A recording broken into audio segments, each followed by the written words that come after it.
Bom dia, boa tarde ou boa noite, depende do horário em que cada um de vocês vai assistir a esse vídeo. Meu nome é Antônio Furlan Filho, é com muita satisfação que estou aqui hoje, convidado mais uma vez pelo Segue a Jesus para conversar com vocês. É um jeito diferente, né? Um jeito virtual, por enquanto as reuniões presenciais estão suspensas. Espero que elas retornem tão logo seja possível, porque o ambiente do Segue a Jesus é sempre muito tranquilo, muito sereno, muito agradável, e também é muito bom fazer um comentário na presença física de todos aqueles que estão ali no local. É uma atmosfera muito diferente, mas o que temos por enquanto é esse meio virtual, então vamos nos utilizar dele para conversarmos um pouquinho sobre o Evangelho. O tema que me foi proposto é o capítulo 18, item 16 do Evangelho segundo o Espiritismo. Quando eu olho um pouquinho para baixo, gente, é meu laptop aqui com as anotações, tá? Não precisam ficar preocupados.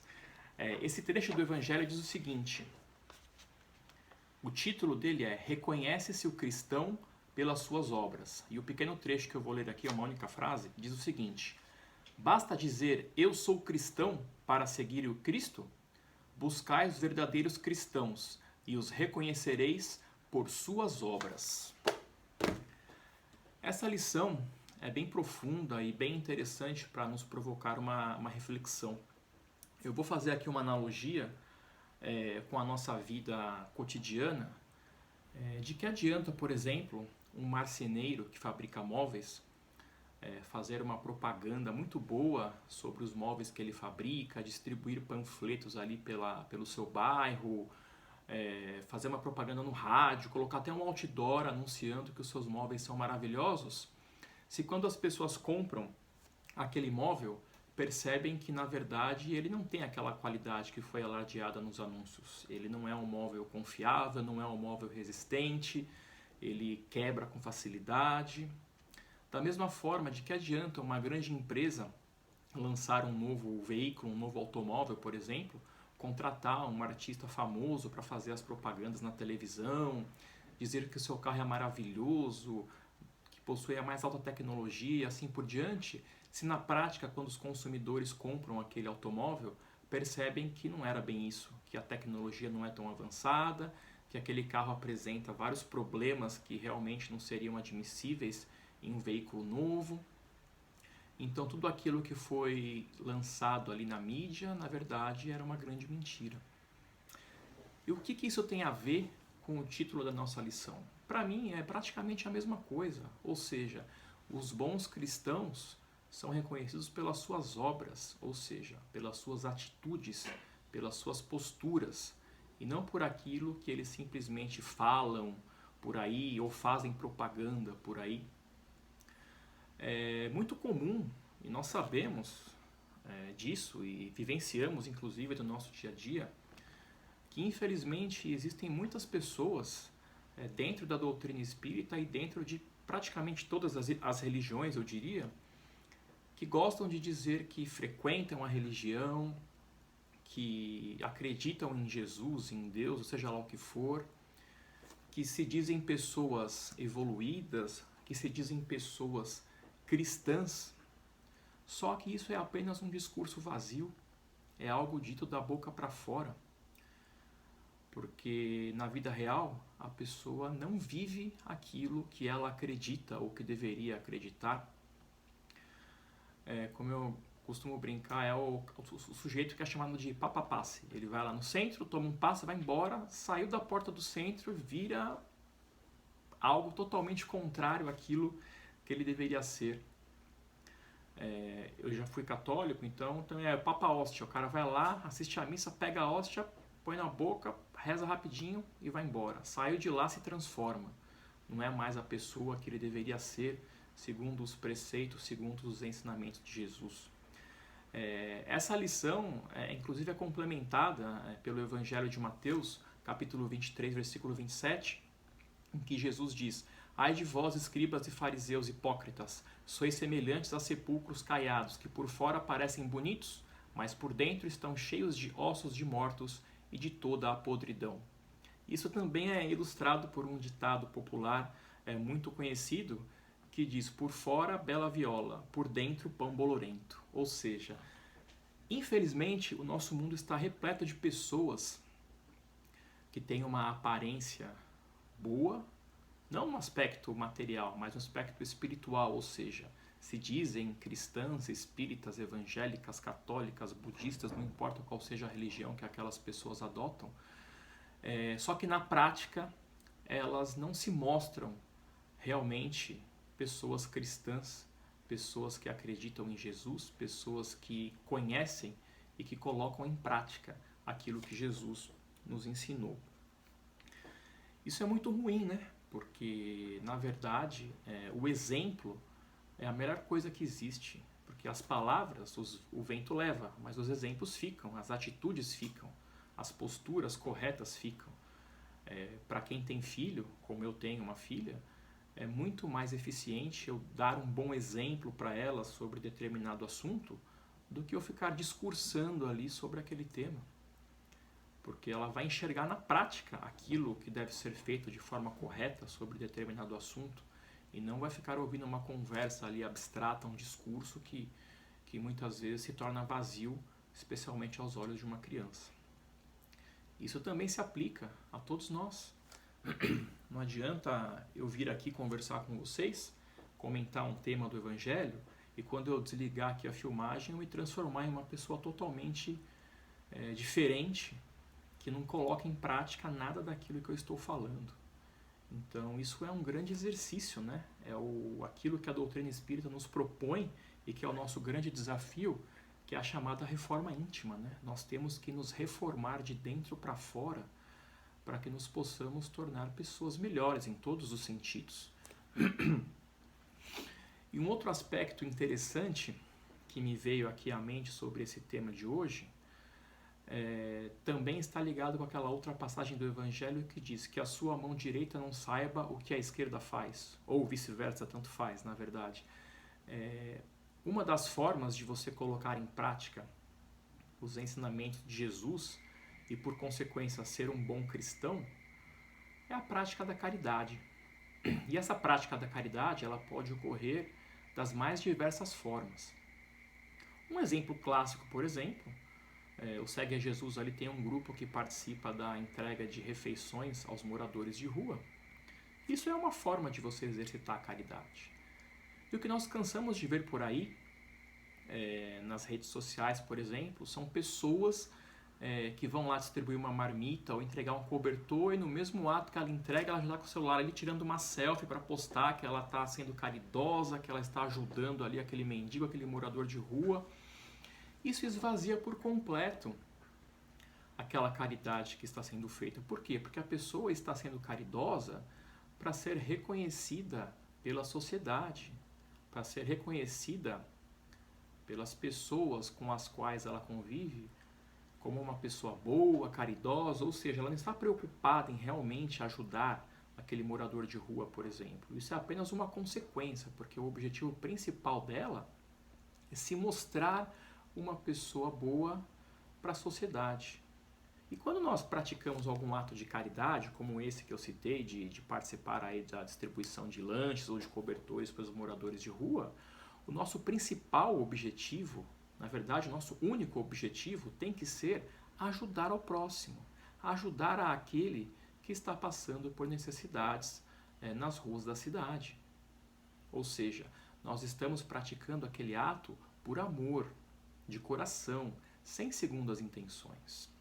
Se alguém vai me ver fazendo aquilo ou não, não importa, porque o que deve ser levado em consideração é que o plano espiritual está vendo a nossa atitude. Jesus está vendo a nossa atitude de caridade, de ajudar aquela pessoa de coração. Então, isso é muito importante e para mim está totalmente relacionado com o tema da nossa conversa de hoje, ou seja, a sua boa obra como bom cristão tem que ser praticada, tem que ser feita de coração, sem interesses mundanos envolvidos, sem segundas intenções, para que ela seja realmente uma obra voluntária, uma obra de coração, que esteja realmente em conformidade com aqueles ensinamentos que Jesus deixou para nós.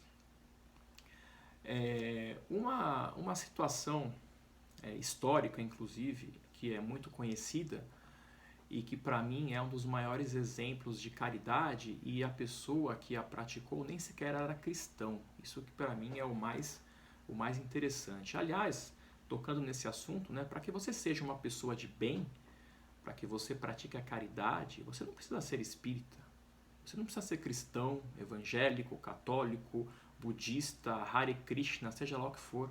Nem em Deus você precisa acreditar. O importante é que você seja uma pessoa de bem, que você pratique o bem, que você ajude aqueles que necessitam de ajuda, sem qualquer tipo de interesse, sem esperar uma recompensa. Eu vou ajudar aquela pessoa porque aí eu vou para o céu. Eu vou ajudar aquela pessoa porque aí eu vou ganhar pontos no plano espiritual para que quando eu desencarnar eu tenha ali algum tipo de benefício. Não. Se isso acontecer, ok, é uma consequência, mas não é o objetivo. Nós devemos praticar a caridade, nós devemos dar o bom exemplo de coração, sem segundas intenções. Então, voltando ao assunto que eu havia iniciado, talvez vocês conheçam um filme do Steven Spielberg que foi lançado em 1993 chamado A Lista de Schindler. Esse filme é baseado em uma história real. E o nome da pessoa que inspirou esse filme era Oskar Schindler. Quem era Oskar Schindler? Ele era um empresário alemão, membro do partido nazista, inclusive, e que na época da Segunda Guerra Mundial, ele viu ali uma grande oportunidade de ganhar dinheiro. Ele já era um empresário famoso e bastante rico, e ele viu ali uma oportunidade de multiplicar a sua fortuna. O que ele fez? Subornando ali as autoridades, ele conseguiu uma autorização para construir o seu próprio campo de concentração.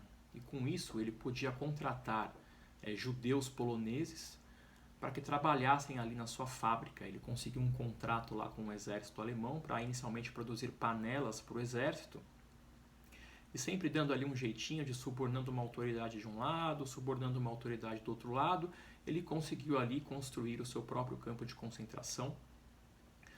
E ele conseguia assim lucrar bastante, porque a mão de obra era extremamente barata, né? Que ele contratava ali os judeus, e ele conseguia ganhar uma grande bolada ali, uma grande fortuna com aquilo. Só que aí ele começou a enxergar os horrores da Segunda Guerra Mundial, especialmente os horrores dos campos de concentração, em que milhares e milhares de judeus eram mortos sem qualquer tipo de piedade, porque esse era um dos principais objetivos ali do Adolf Hitler naquela época, era eliminar os judeus. Quando ele percebeu aquilo, ele ficou extremamente amargurado, ele ficou extremamente preocupado e queria de alguma forma evitar que aquilo ocorresse com os judeus que trabalhavam ali nas suas fábricas.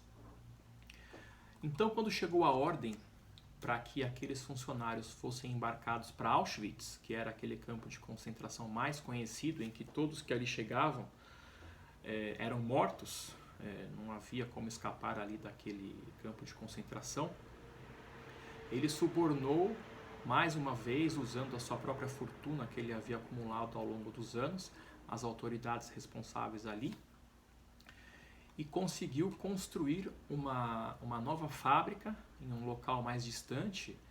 E como é que ele fez para conseguir levar os funcionários para essa nova fábrica? Ele fez a famosa lista de Schindler, que dá título ao filme, no qual existiam o nome de 1.200 pessoas, de 1.200 judeus, e ele ali argumentava que aquelas pessoas eram indispensáveis, eram imprescindíveis para a sua nova fábrica, porque elas eram especialistas na manufatura daqueles produtos que ele pretendia fabricar para o governo alemão. E aí ele conseguiu então a autorização para levar todas aquelas 1.200 pessoas para esse novo local. Só que ali no meio do caminho houve um equívoco e um dos trens foi direcionado para Auschwitz, um trem lotado apenas de mulheres. Ele então entrou em desespero, foi até Auschwitz, subornou de novo ali as autoridades responsáveis usando a sua fortuna e conseguiu levar aquelas mulheres de volta para a sua nova fábrica, para o seu novo campo de concentração. E ali ele gastou praticamente toda a sua fortuna para manter aquelas pessoas vivas. Ele comprava produtos de outras fábricas vizinhas para fingir que os produtos eram produzidos ali na sua própria fábrica, mantendo assim as aparências perante o governo alemão, até que a sua fortuna praticamente se esgotou com o término da Segunda Guerra Mundial. Ele teve que sair de lá fugido para não ser capturado pelo Exército Vermelho. E essa história, ninguém sabia dessa história. Ela só veio à tona por meio de um dos judeus que foi salvo justamente pela lista de Schindler. E ele demorou mais de 40 anos para conseguir convencer alguém a escrever aquela história, até que em 1993 ela foi transformada em filme pelo Steven Spielberg. Esse filme que ganhou diversos Oscars, inclusive o de melhor filme naquela época. E vejam só que curioso, né? Uma pessoa que nem sequer era cristão acabou dando um grande exemplo, ou seja, deixou uma grande obra. Ele deixou um legado incrível, ou seja, ele empregou toda aquela sua fortuna, cuja grande parte foi angariada por meio de atitudes ilícitas, né? Porque ele subornava ali órgãos do governo para conseguir fabricar produtos, enfim. Mas ao perceber o grande problema que ele havia constatado ali naquela situação da Alemanha, ele decidiu agir, e decidiu agir segundo os preceitos de Jesus, segundo os ensinamentos de Jesus, ou seja, ele ajudou da forma como ele podia, sem fazer propaganda, sem tirar selfie e nada parecido com isso, ajudou na surdina, ajudou em silêncio, e com isso ele conseguiu salvar 1.200 pessoas da morte certa, que ocorreria, sem sombra de dúvida, lá no campo de concentração de Auschwitz. Então eu gostaria de deixar aqui essa história para vocês, como reflexão, que nós possamos ser bons cristãos e que sejamos reconhecidos por isso através das nossas obras e não apenas das nossas palavras. Isso quer dizer que devemos ser bons cidadãos, bons pais de família, bons trabalhadores nos nossos empregos. Em todos os setores da nossa vida, nós temos que tentar ser pessoas de bem, sempre, perdoando, compreendendo, ajudando, de todas as formas que estiverem ao nosso alcance. Porque, como eu disse no começo, não adianta nada você ser caridoso, você ajudar alguém apenas para ser reconhecido como uma pessoa boa pela sociedade. O importante é que você siga aquilo que Jesus ensinou de coração, de boa vontade, realmente querendo ajudar aqueles que precisam e, acima de tudo, querendo implementar de verdade a sua reforma íntima, ou seja, para que você se torne, dia após dia, uma pessoa melhor. Bom, espero que tenham gostado da nossa conversa de hoje. Eu agradeço a presença de todos vocês e eu vou encerrar agora com as vibrações, como de costume. Vou colocar aqui uma musiquinha de fundo e vamos começar as vibrações. Só um minutinho.